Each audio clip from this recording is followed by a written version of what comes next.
Terima kasih pemirsa, Anda masih menyaksikan Berita Daerah Malam bersama saya Farah Farahat.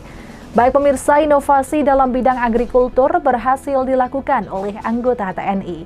Cairan mikroba berhasil digunakan untuk mendongkrak hasil pertanian dan peternakan.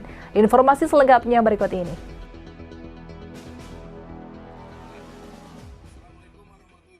Mayor Infanteri Kabul yang juga Kepala Staf Kodim atau Kasdim 0302 Indra Hulu Riau membawa cairan mikroba saat pulang kampung di Desa Jagung Kesesi Kabupaten Pekalongan.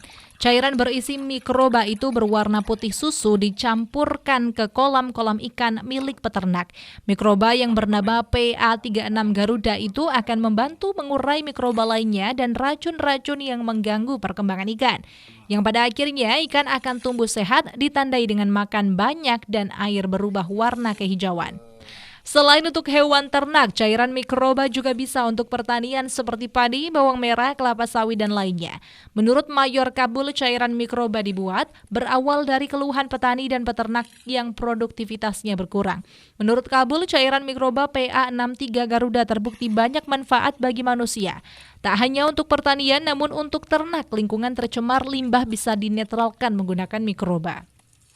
Jadi mendapatkan tugas untuk membantu warga yang mengalami kesulitan tentang pertanian, baik itu berupa tani sawit, tanaman-tanaman hortikultura, dan termasuk perikanan. Terlebih-lebih di wilayah kami di sana itu air rata-rata dengan menggunakan sumur bor itu hasilnya berbau, kemudian berkarat dan keruh. Nah, kami ditugaskan untuk membantu warga dengan program mikroba. Hingga saat ini dari masyarakat sudah melaporkan hasilnya bahwa sumur mereka sudah dapat difungsikan, katakan tidak hanya bersih, tapi sudah sehat karena tidak hanya cukup untuk MCK saja, tapi sudah dapat dikonsumsi. Ya, untuk mikroba sendiri di bidang pertanian maupun peternakan gimana, Dan? Nah, kalau pertanian ini kan gunanya jadi tanah selama ini pupuk yang digunakan itu kan yang terserap hanya lebih kurang 27,8%. Nah, sehingga sisa-sisa pupuk ini kan mengendap jadi residu atau racun-racun yang tersisa. Nah, dengan mikroba ini dia diurai. Setelah diurai oleh mikroba, dia akan menjadi enzim, dikeluarkan oleh mikroba enzim yang berupa asam amino. Asam amino inilah yang pertama untuk menyuburkan, menyehatkan tanah dan air. Yang kedua, nanti akan diserap oleh tanaman yang ditanam oleh petani itu sendiri.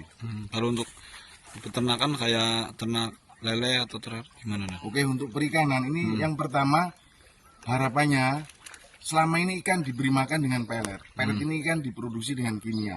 Nah, sisa-sisa yang dimakan oleh ikan ini kan kotorannya dia akan mengendap di dasar tanah. Nah, di dasar tanah sisa-sisa kimia ini kan tidak bisa diurai. Memang di bumi ini banyak sekali mikroba, termasuk di kolam ini juga ada mikroba, tapi kan kemampuannya sudah jelas berbeda. Baik keseimbangan jumlah maupun kekuatan, sehingga sisa-sisa dari makanan yang mengendap atau sisa kotoran dari ternak ikan yang mengendap itu akan diurai. Nah, setelah diurai, dia nanti akan menumbuhkan plankton. Si mikroba gimana perkembangan ikannya, Pak? Ya, terima kasih. Alhamdulillah setelah tadi sekitar 1 jam yang lalu ini kami mengaplikasikan dengan menggunakan mikroba PA63.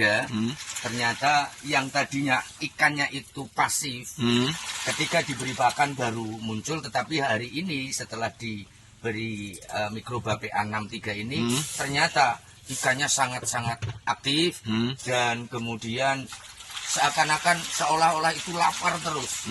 Nah, kemudian perbedaan air yang tadi sebelum diaplikasikan dengan air yang sudah, yang sebelum dan sudah itu sangat-sangat berbeda. Ini airnya akan lebih sehat sepertinya. Perbedaannya sangat-sangat jauh antara tadi dengan yang sekarang. Gitu, harapannya apa dengan mikroba? Apa panennya cepat apa gimana ini, Pak? Nah, harapan kami yang tadinya 2 sampai 4 bulan, harapan kami mudah-mudahan bisa 2-3 bulan bisa panen, Pak. Panen ya. Terima kasih. Kabul berharap dengan aplikasi mikroba PA63 Garuda mampu meningkatkan produktivitas pertanian dan peternakan. Untuk warga yang ingin mendapatkan mikroba secara gratis bisa menghubungi Babinsa maupun pihak desa. Seif Robani, Batik TV melaporkan.